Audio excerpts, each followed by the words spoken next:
Hello दोस्तों, मैं अदिति तिवारी आप सभी बच्चों का स्कूल साथी में स्वागत करती हूँ।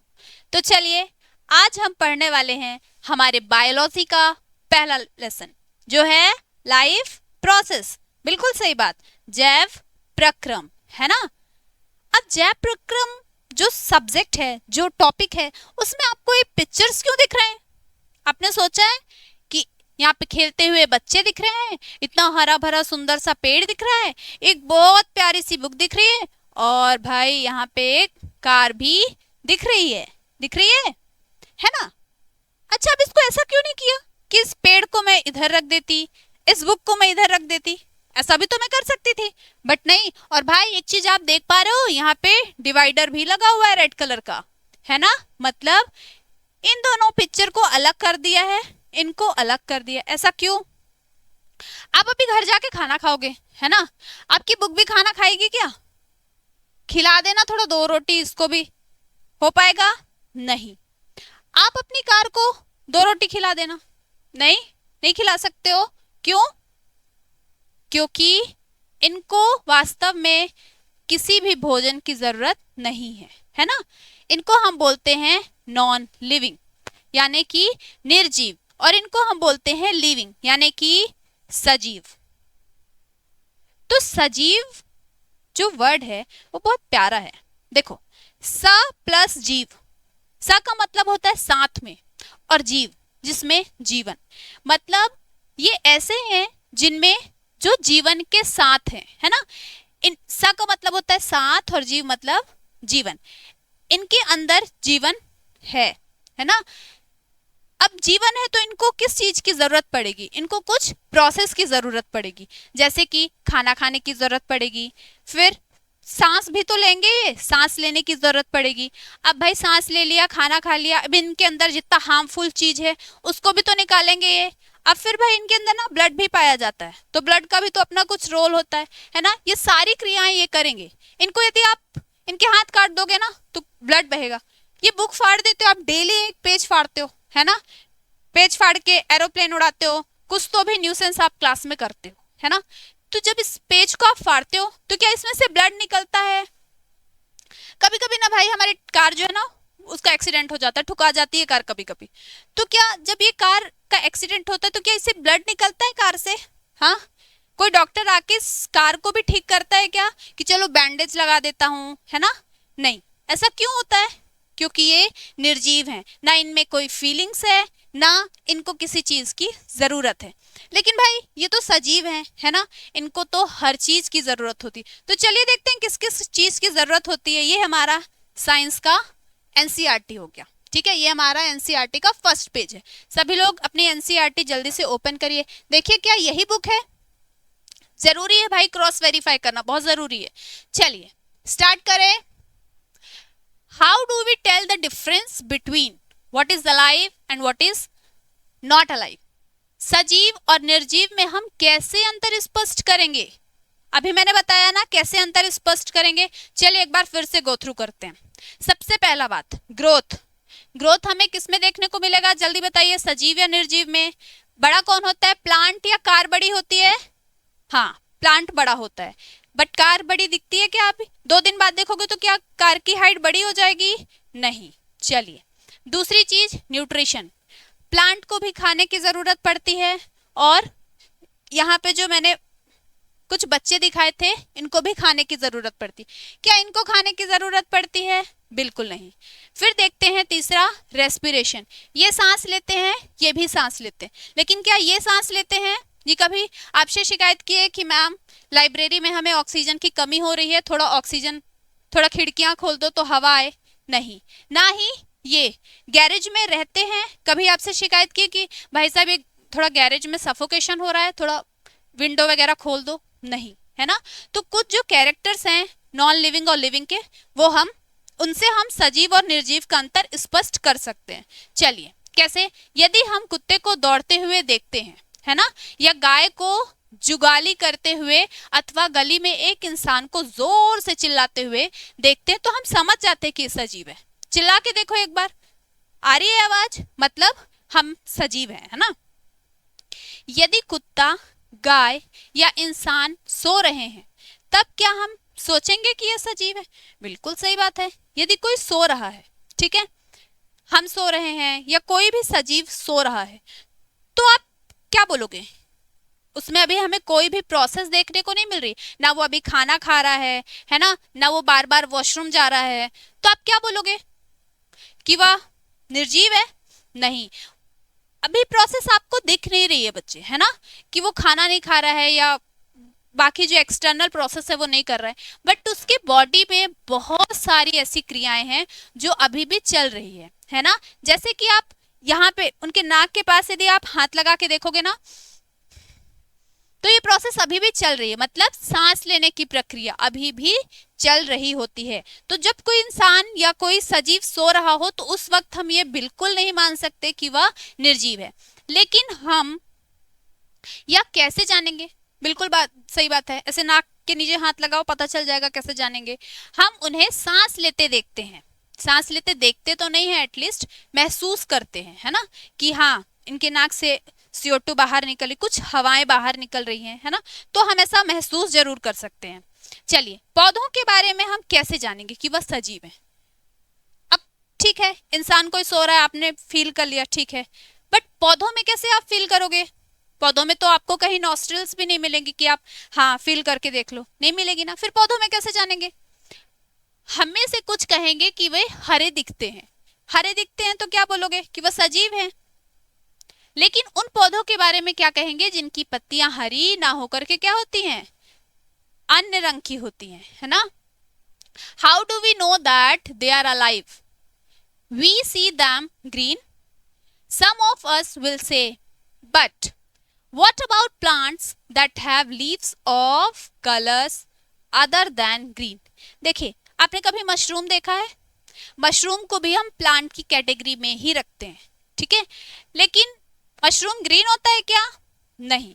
किस कलर का होता है मशरूम? व्हाइट कलर का, है ना। तो मशरूम को क्या बोलेंगे हम?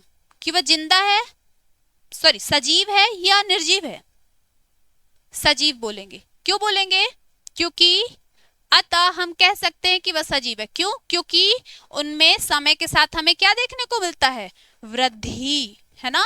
आज आप यदि प्लांटेशन करते हो, इतना छोटा सा पौधा अपने घर में अपने गार्डन में लगाओगे, आज वो 10 साल बाद एक बहुत बड़ा सा पेड़ बन जाएगा, है ना। जैसे नॉर्मली मैंगो का जो ट्री होता है, आम का पेड़, वो नॉर्मली 10 से 12 सालों में अच्छा काफी बड़ा पेड़ बन जाता है ना। दूसरे शब्दों में हम सजीव के सामान्य प्रमाण के तौर पर कुछ गतियों पर विचार करते हैं। ये गतियां वृद्धि संबंधी अन्य हो सकती हैं, लेकिन वह पौधा भी सजीव है जिसमें वृद्धि परिलक्षित नहीं होती है। देखिए, अभी हमने यहाँ पे क्या देखा कि जितने भी हरे पौधे हैं और जितने भी नॉन ग्रीन प्लांट्स हैं जिनका हरा रंग नहीं होता है, उनमें हम वृद्धि के तौर पर हम बता सकते हैं कि वह सजीव है। लेकिन जब आपको वृद्धि दिखे ही नहीं, तब आप क्या बोलोगे? तब आप क्या बोलोगे कि उसमें वह निर्जीव है? क्या आप ऐसा बोलोगे? नहीं। कुछ जंतु सांस तो लेते हैं, परंतु जिनमें गति स्पष्ट रूप से नहीं दिखाई देती है, वे भी सजीव होते हैं। देखिए, जिनमें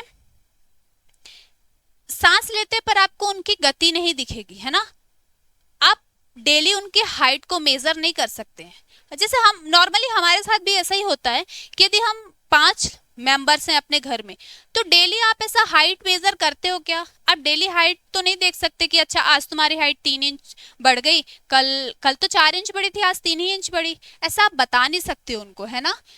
तो वो हमको परिलक्षित का मतलब होता है नॉट विजिबल। परिलक्षित का मतलब होता है जिनकी हाइट हमें दिखती नहीं है, ठीक है। लेकिन वह होते कैसे हैं? सजीव। क्यों? क्योंकि वह लेते हैं सांस। अतः दिखाई देने वाले गति जीवन के परिभाषित लक्षण के लिए पर्याप्त नहीं है। सिर्फ हम गति देख के नहीं बता सकते हैं कि वह सजीव है या निर्जीव है। अति सूक्ष्म स्केल पर होने वाली गतियां आंखों से दिखाई नहीं देती है। जब भाई वो माइक्रो थिंग है तो आप उन्हें आंख से नहीं देखोगे, बिल्कुल सही बात है। नेकेड आई से तो बिल्कुल नहीं दिखेगी, वो किससे दिखेगी? हम उसके लिए माइक्रोस्कोप का यूज करेंगे। उदाहरण के लिए अणुओं की गतियां, अच्छा ये अणु क्या होते हैं बेटा?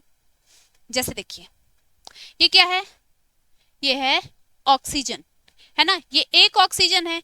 तो जब सबसे जो स्मॉलेस्ट होती है उसे हम बोलते हैं एटम, है ना। ये एक एटम का ये एक ऑक्सीजन का एटम हो गया, ये दूसरे ऑक्सीजन का दूसरा एटम हो गया। जब हम इन दोनों ऑक्सीजन के एटम्स को मिलाएंगे तो ये हो जाएगा O2, और ये दोनों एटम मिलके एक मॉलिक्यूल बनाता है ना। मतलब मॉलिक्यूल सबसे छोटा तो होता है, पर इसको भी यदि हम तोड़ दें तो ये एटम्स में टूट जाता है, ठीक है। चलिए, यदि हम यह प्रश्न किसी व्यवसायी जीव विज्ञान से करें तो उसका उत्तर कैसा होगा? सकारात्मक होगा, पॉजिटिव आंसर होगा उसका, ठीक है। चलिए अब हम देखते हैं किसके बारे में, वायरस के बारे में। वायरस सुना होगा, है ना। कोरोना वायरस ने तो धूम मचा के जो रखा था, उससे वायरस कभी कोई भूल सकता है क्या? कभी नहीं भूल सकता। चलिए, वास्तव में विषाणु के अंदर आणविक गति जब तक किसी कोशिका को संक्रमित नहीं करते हैं नहीं होती है। कब तक उसमें कोई गति नहीं होगा, कोई मूवमेंट कब तक नहीं होगा? जब तक वो किसी होस्ट, किसी अन्य प्राणी के अंदर प्रवेश ना कर जाए। कोरोना वायरस के केस में क्या हुआ था? जैसे मान लो कोरोना वायरस टेबल में पड़ा है, ठीक है, वो टेबल में पड़ा है तो उसमें हमें कोई गति, कोई मूवमेंट देखने को मिलेगा ही नहीं। लेकिन हमने इस टेबल को टच किया, और इस टेबल को टच करते ही, यदि मान लो टेबल को टच किया और फिर हम कुछ खा लिया, है ना, तो क्या हुआ? वायरस जो है वो टेबल से हमारे हाथ से होते हुए हमारे मुंह में चला गया। अब वो वायरस जो है हमारे शरीर के अंदर प्रवेश कर चुका है, और जैसे ही वह किसी कोशिका के अंदर प्रवेश करेगा उसको संक्रमित करना शुरू कर देगा, और वहीं से उसकी गति जो है वो स्टार्ट हो जाती है, ठीक है। अतः इसी कारण यह विवाद बना हुआ है कि वास्तव में जो वायरस है वह सजीव है या निर्जीव है। It is a controversy that whether they are alive or alive, live और अलाइव, है ना, सजीव हैं या निर्जीव हैं। क्यों? क्योंकि वायरस जो है ना बेटा, कभी कभी ऐसा बिहेव करते हैं कि निर्जीव हैं, और कभी कभी ऐसा बिहेव करते हैं कि सजीव हैं, ठीक है। जीवन के लिए आणविक गतियां क्यों आवश्यक हैं? पूर्व कक्षाओं में हम ये देख चुके हैं कि सजीव संरचना सुसंगठित होती है। उनमें ऊतक हो सकते हैं, ऊतकों में कोशिकाएं होती हैं, और कोशिकाओं में छोटे घटक होते हैं। आपके सेल्स भी जो है ना वो बहुत सारे स्मॉलर फंडामेंटल थिंग्स से मिलके बने हैं। और जो सेल है, हम तो जानते हैं सबसे छोटी यूनिट हमारी बॉडी की सेल है। इसका मतलब है कि जो हमारी पूरी बॉडी है वो बहुत सारे छोटे छोटे सेल से मिलके बनी है। फिर बहुत सारे छोटे छोटे सेल्स का जो ग्रुप होता है, कोशिकाओं का जो समूह होता है, उसे हम बोल देते हैं ऊतक। और जब बहुत सारे ऊतक हो जाते हैं तो होता है वह ऑर्गन, अंग, और फिर अंग से अंग तंत्र, और फिर पूरा अंग तंत्र एक जब सिस्टम में आता है तो वो हमारी बनती है कंप्लीट बॉडी। चलिए, सजीव की यह संगठित और सुव्यवस्थित संरचना समय के साथ साथ पर्यावरण के प्रभाव के कारण विघटित होने लगती है। क्या होने लगती है? विघटित होने लगती है। पर्यावरण प्रभाव से भी हमारी बॉडी बहुत इफेक्ट मतलब प्रभावित होती है। पर्यावरण इफेक्ट क्या क्या होते हैं? देखिए, पर्यावरण घटक होते हैं जैसे कि टेम्परेचर, है ना, हमारा एटमॉस्फेरिक प्रेशर, हमारी जो सूर्य का प्रकाश है, सनलाइट, ठीक है, ये सारे जो हैं ये क्या है? पर्यावरण घटक हैं जो हमारी बॉडी को भी इफेक्ट करते हैं। चलिए, अतः जीवों हाँ, यदि यह व्यवस्था टूटती है और जीव और अधिक समय तक जीवित नहीं रह पाते। यदि आपको इन सारी चीजों में कोई एक चीज, मान लो सनलाइट हटा ली जाए, तो आपका जो जीवन है वह आप अच्छे से जीवित, मतलब अच्छे से आप अपना जीवन जी भी नहीं पाओगे, और बहुत पॉसिबिलिटी है कि आप जीवित रह भी नहीं सकते हो, क्योंकि नेचुरल थिंग्स भी आपकी बॉडी के लिए बहुत जरूरी है, ठीक है। चलिए, अतः जीवों के शरीर के मरम्मत तथा अनुरक्षण की आवश्यकता होती है, क्योंकि ये सभी संरचनाएं अणुओं से मिलकर बनी होती हैं। अतः उन्हें अणुओं को लगातार गतिशील बनाए रखना चाहिए। सजीव में अनुरक्षण प्रक्रिया कौन से हैं? आइए खोजते हैं। चलिए देखते हैं कि कौन कौन से प्रक्रम होते हैं। डेफिनिशन, परिभाषा, किसकी परिभाषा पढ़ेंगे? हमारे चैप्टर का नाम है जो, क्या है हमारे चैप्टर का नाम? Life process. चलिए, तो life processes are the continuous, continuous क्यों लिखा है अभी बताती हूँ, activity perform by organisms that are essential for their growth, maintenance, reproduction and overall survival। जीवन प्रक्रिया में निरंतर गतिविधियां हैं जो जीवन द्वारा, जो जीवों द्वारा, इसको कट कर लेना, जीवों द्वारा की जाती हैं, जो उन्हें, जो उनके विकास, रख रखाव, प्रजनन और समग्र जीवित रहने के लिए आवश्यक होती है। देखिए कंटिन्यूअस यहाँ पे इसलिए बोला है क्योंकि हमारी बॉडी में जितनी भी प्रोसेस हो रही है ना, वो हर एक सिस्टम अलग अलग प्रोसेस को परफॉर्म करते हैं ना। तो ये ना कभी ऐसा नहीं करते कि नहीं आज तो संडे है तो आज हम सपोज न्यूट्रिशन का प्रोसेस नहीं करेंगे, या फिर कोई ऑर्गन बोल रहा है कि नहीं आज तो सैटरडे है, आज मुझे लेट नाइट पार्टी करनी है, तो आज तो मैं ये सर्कुलेशन का काम तो मैं आज बिल्कुल नहीं कर पाऊंगा। ऐसा ये इनकी कोई भी संडे, कोई भी नेशनल हॉलीडे, कोई भी दिवाली, ईद, फेस्टिवल कुछ नहीं होता इनमें। ये हमेशा 24/7 ये काम करते रहते हैं। इसीलिए यहाँ पे क्या लिखा है? कंटिन्यूअस प्रोसेस, निरंतर। और किसके द्वारा की जाती है? ऑर्गेनिजम्स, जीवों के द्वारा यह प्रोसेस की जाती है। अच्छा, ये प्रोसेस क्यों जरूरी है जीवों में? ताकि उनकी हो सके बहुत अच्छे से ग्रोथ हो सके, है ना, उनका मेंटेनेंस हो सके, और क्या हो सके?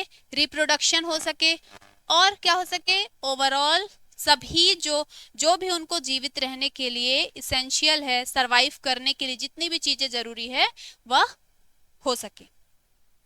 चलिए, प्रोसेसेस, प्रक्रियाएं, कितनी प्रक्रियाएं हम इस चैप्टर में पढ़ेंगे? टोटल हम पढ़ेंगे 4 प्रक्रियाएं। पहला है न्यूट्रिशन, जो कि है पोषण की प्रक्रिया।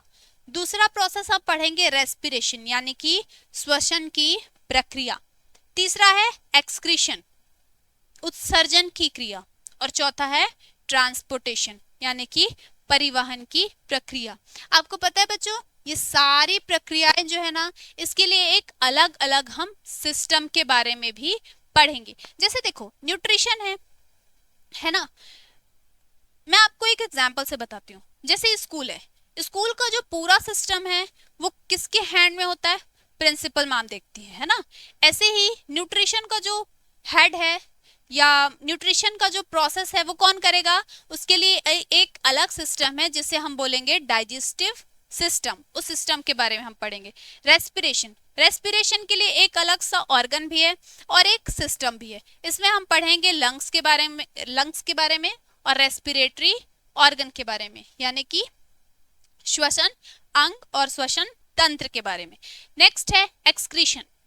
एक्सक्रीशन भी उतना ही महत्वपूर्ण है जितना कि न्यूट्रिशन, क्योंकि न्यूट्रिशन हम कुछ पाने के लिए लेते हैं और एक्सक्रीशन हम कुछ हार्मफुल चीजें बाहर निकालने के लिए करते हैं। ठीक है, तो इसमें हम पढ़ेंगे मेनली अपने किडनी के बारे में और एक्सक्रीशन, एक्सक्रीटरी ऑर्गन्स, है ना, उत्सर्जन तंत्र के बारे में। चलिए, ट्रांसपोर्टेशन, ट्रांसपोर्टेशन परिवहन, परिवहन यानी इधर उधर चीजों को पहुंचाने का काम कौन करेगा? ब्लड। तो इसमें हम पढ़ेंगे अपने हार्ट के बारे में और ट्रांसपोर्ट परिवहन तंत्र के बारे में। ठीक है, सर्कुलेटरी ऑर्गन के बारे में। चलिए, सबसे पहला प्रोसेस हम देखते हैं न्यूट्रिशन, यानी कि पोषण की प्रक्रिया। ये क्यों जरूरी है ना, हम कितने तरीके से पोषण प्राप्त कर सकते हैं, इससे हमें क्या मतलब, यदि हम पोषण ना ले, न्यूट्रिशन ना ले, तो हमें क्या समस्या हो सकती है, इसके क्या बेनिफिट्स हो सकते हैं, हम इसमें पढ़ेंगे। सबसे पहले न्यूट्रिशन क्या है? The process of intake of nutrients and its utilisation by, किसके द्वारा? ये कौन लेगा, कौन अपने मुंह में रखेगा, कौन इसको यूटिलाइज करेगा? ऑर्गेनिजम्स, है ना। जितने भी सजीव हैं वो सारे क्या करेंगे? न्यूट्रिशन को लेंगे और उसका यूटिलाइजेशन करेंगे। पोषण के सेवन की प्रक्रिया और यहाँ पे जीवों द्वारा विभिन्न जैविक गतिविधियों में इसका उपयोग किया जाता है। कौन कौन से जैविक प्रोसेस में बहुत सारी इसकी बायोलॉजिकल जो एक्टिविटीज है उसमें उपयोग किया जाता है। ठीक है, चलिए। वाह, मुंह में पानी आया, मेरे तो आया, है ना। यहाँ पे कितनी सारी हमें चीजें दिख रही है, ये पराठे दिख रहे हैं, गुलाब जामुन दिख रहा है, सैलेड दिख रहा है, कितना सुंदर भोजन है ना। तो भोजन हमें देता क्या है? क्या हम सिर्फ स्वाद के लिए भोजन खाते हैं कि हाँ गुलाब जामुन का टेस्ट तो बहुत अच्छा होता है, बहुत एकदम मीठा होता है, इसलिए खाते हो क्या गुलाब जामुन? नहीं। देखिए, भोजन से हमें क्या मिलता है? सबसे पहले ऊर्जा, दूसरा वृद्धि और विकास, तीसरा ऊतकों की मरम्मत। यदि आपके पास ऊर्जा ही नहीं होगी, सपोज मुझे ये पेन इस टेबल से उठानी है, तो इस पेन को उठाने के लिए भी मुझे क्या चाहिए? ऊर्जा। इवन आपको यदि न्यूट्रिशन लेना है, यदि आपको खाना खाना है, तो खाना खाने के लिए भी हमें क्या चाहिए? हमारे अंदर यदि ताकत नहीं होगी तो हम क्या खाना भी खा पाएंगे? क्या नहीं, ना हम कहीं आ जा पाएंगे, ना हम कुछ काम कर पाएंगे। इवन यदि हमारे अंदर एनर्जी ही नहीं होगी, हमारे अंदर ऊर्जा भी नहीं होगी, तो हमारा जो दिमाग है वो भी अच्छा सोच नहीं पाएगा। ठीक है, चलिए। दूसरा है वृद्धि और विकास। जब आप जब आपका चाइल्डहुड था तो आप कितने से बच्चे थे? इतने छोटे बच्चे थे। आज कितने बड़े बच्चे हो गए हो? आज आपकी हाइट भी बढ़ गई है, हेल्थ भी अच्छी हो गई है ना। इससे हम एक चीज और कंपेयर करके देख सकते हैं। आप तो बहुत अच्छे वातावरण में रहते हो जिससे शायद ये सारे न्यूट्रिएंट्स आपको मिलते हैं, आप शायद हेल्दी फूड खाते हो, एक बैलेंस डाइट लेते हो। बट आप लोगों ने कभी ऐसे बच्चों को देखा है जो झुग्गी झोपड़ियों में रहते हैं, जिन्हें शायद 2 वक्त का भोजन भी नसीब नहीं होता है ना? उनको हेल्दी डाइट तो क्या, एक मुझे लगता है एक न्यूट्रिएंट भी प्रॉपरली उनको नहीं मिलता होगा कि हम यदि सोचे कि चलो कार्बोहाइड्रेट ही इनको मिल जाए। नहीं, उनको खाना तक, वो अपना पेट तक ढंग से नहीं भर पाते हैं ना। तो उनके वृद्धि और विकास में और आपके वृद्धि विकास में आप दोनों को कंपेयर करके कभी देखिएगा कि कितना फर्क होता है। चलिए, ऊतकों की मरम्मत। ऊतकों की मरम्मत क्यों जरूरी है भाई?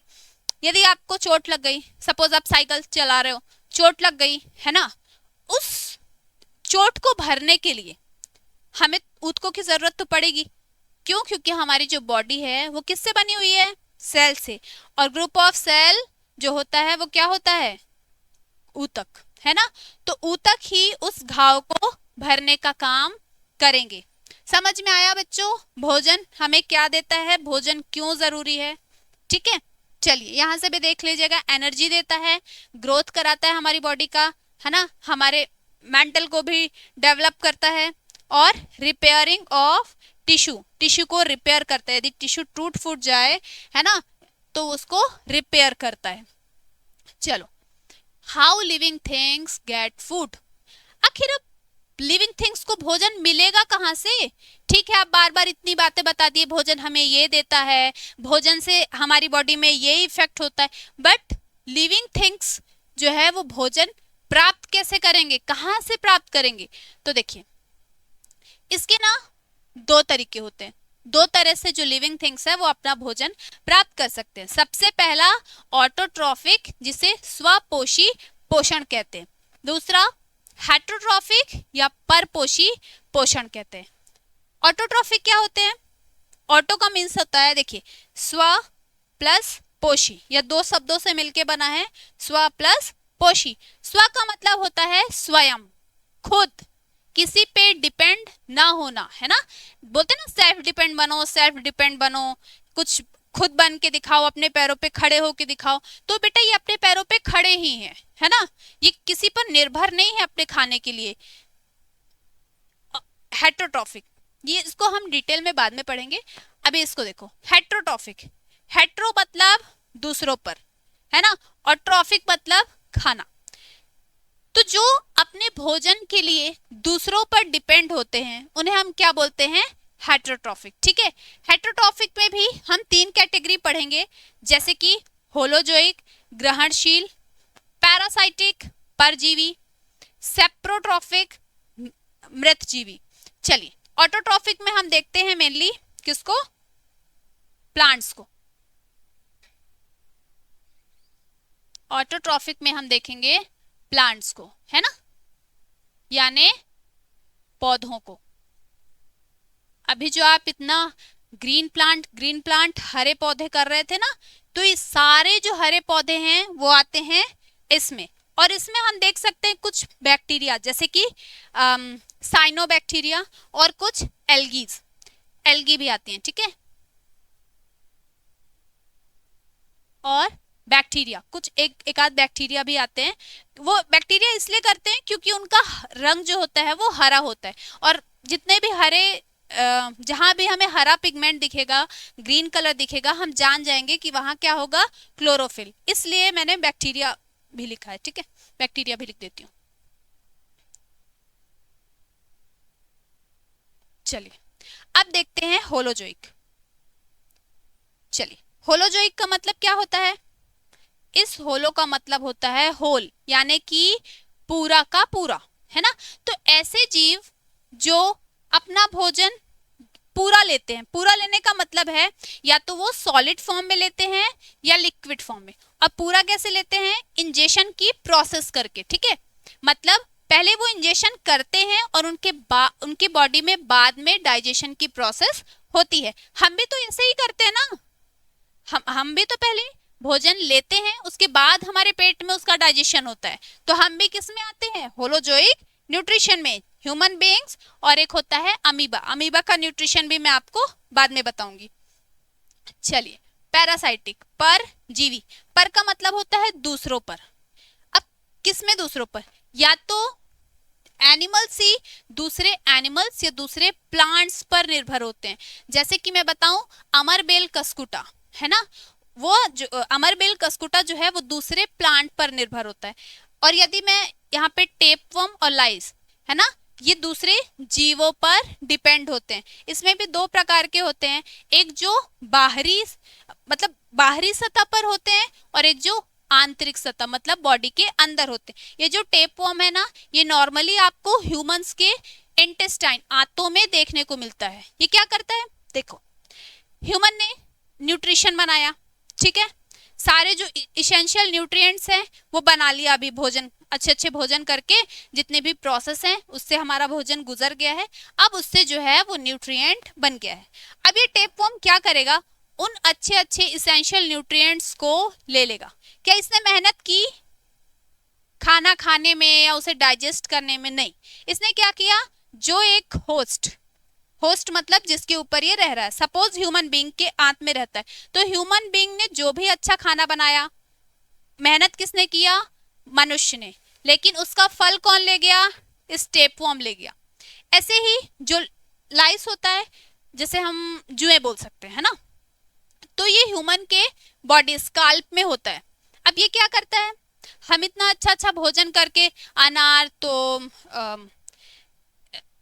मतलब मूंगफली और भी अच्छी चीजें खा के हम अपना ब्लड बनाते हैं, और ये लीस क्या करता है? हमारे बालों में चिपक कर पूरा खून जो है वो चूस लेता है, ठीक है।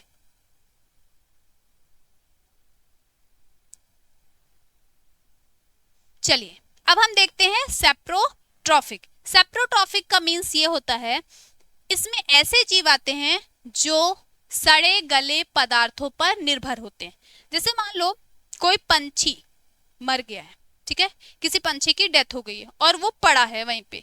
कुछ दिनों बाद वो जब सड़ेगा, उसकी बॉडी सड़ेगी, तो उसमें से आएगी दुर्गंध। क्यों आएगी? क्योंकि उसमें बहुत सारे बैक्टीरिया ग्रो हो जाते हैं, है ना, उसको खाने के लिए। तो सेप्रोट्रॉफिक में क्या होता है कि बैक्टीरिया पहले जितना भी डाइजेस्टिव जूस है वो उस जीव पर निकाल देते हैं, और फिर जब उनके बैक्टीरिया या डाइजेस्टिव जूस उनके भोजन को डाइजेस्ट कर लेता है, तो वो सीधे डाइजेस्टेड फॉर्म ऑफ फूड को अपने अंदर ले लेते हैं। मतलब ये ना सीधे डाइजेस्टेड फॉर्म ऑफ फूड ही लेते हैं। ऐसा नहीं करते हैं कि होलोजोइक की तरह करें, पहले इंजेक्शन, मतलब पहले पूरे के पूरे होल फूड को लें, उसके बाद इनकी बॉडी जो है वो डाइजेस्ट करे। नहीं, ये डाइजेस्टेड फॉर्म ही लेते हैं खाने का, ठीक है। इसमें हम किसको देखते हैं? ईस्ट को देखते हैं और फंजाई है ना, मतलब कि कवक को देखते हैं। अब ब्रेड लेना, ठीक है, जो हम ब्रेड खाते हैं नॉर्मली, उसको लेके आप 2-4 दिन ऐसे ही रखे रहने देना, ठीक है। थोड़ी दिनों बाद देखना उसमें फफूंद आ जाएगी, है ना, फफूंद उसमें ग्रो होने लगेगी। यही फफूंद क्या करती है, उसको सड़ा गला करके उसको डाइजेस्ट करती है, इसलिए हमें उससे आती है दुर्गंध, और फिर उस डाइजेस्टिव फॉर्म को ले लेती है। ठीक है, चलिए। ऑटोट्रॉफिक न्यूट्रिशन यानी कि स्वपोषी पोषण। स्वपोषी पोषण एक ऐसी पोषण प्रणाली है जिसमें जीव सरल पदार्थ है ना, जैसे कार्बन डाइऑक्साइड, जल और सूर्य के प्रकाश की मदद से स्वयं का भोजन बनाते हैं। हरे पौधे क्या करते हैं, नेचुरल थिंग्स को यूज करके अपना भोजन खुद बनाते हैं। नेचुरल थिंग देखो, सनलाइट जो है, सूर्य का प्रकाश, वो भी हमें नेचुरली ही मिल रही है ना। हमारे वातावरण में कार्बन डाइऑक्साइड भर भर के कूट कूट के भरा हुआ है। हाइड्रोजन और वाटर मॉलिक्यूल्स हमारे एटमॉस्फेयर में प्रेजेंट है। इन सभी चीजों का यूज करके हमारा जो हरा पौधा है वह भोजन अपना बना लेता है, सिंपल सब्सटेंस का यूज करके, जैसे ये carbon dioxide, water and sunlight.